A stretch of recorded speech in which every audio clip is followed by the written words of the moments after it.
49 fertility centre మీకు అందిస్తుంది కేవలం 899 రూపాయలకి ఫర్టిలిటీ అసెస్మెంట్ ప్యాకేజ్. తెలంగాణ రాష్ట్రంలో మున్సిపల్ ఎన్నికల పోరు కొనసాగుతోంది. ఈ మున్సిపల్ ఎన్నికల్లో అమీతుమీ తేల్చుకోవడానికి కాంగ్రెస్, బీఆర్ఎస్, బీజేపీ నేతలు ప్రజాక్షేత్రంలోకి వెళ్తున్నారు. తమ పార్టీల కోసం ప్రజల మద్దతును కూడగట్టే ప్రయత్నం చేస్తున్నారు.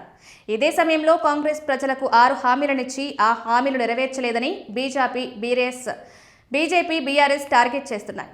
కాంగ్రెస్ ప్రభుత్వ పాలనలో ఏ ప్రాంతాలు అభివృద్ధి చెందలేదని, రేవంత్ రెడ్డి పాలన ఫెయిల్యూర్ పాలన అని పదే ప్రజలకు చెప్పే ప్రయత్నం చేస్తున్నాయి. ముఖ్యంగా పింఛన్ల పెంపు 4,000 రూపాయలకు పెంచుతామని ఇచ్చిన హామీని, తెలంగాణ రాష్ట్రంలోని ప్రతి మహిళకు 2,500 రూపాయలు ఇస్తామని హామీని ప్రశ్నిస్తున్నాయి.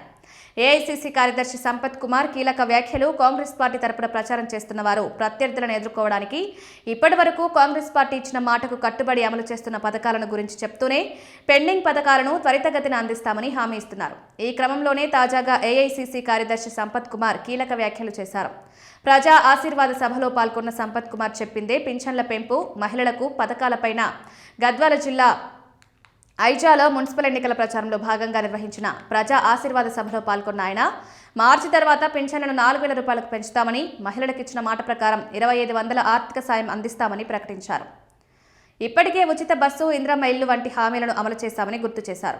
ఇక తాజాగా మార్చి తర్వాత పింఛన్ల పెంపు జరుగుతుందని, మహిళల ఆర్థిక సహాయం అందుతుందని ప్రకటన ఆసక్తికరంగా మారింది. మరి నిజంగానే కాంగ్రెస్ ప్రభుత్వం మార్చి తర్వాత వీటిని అమలు చేస్తుందా లేదా అన్నది తెలియాల్సి ఉంది.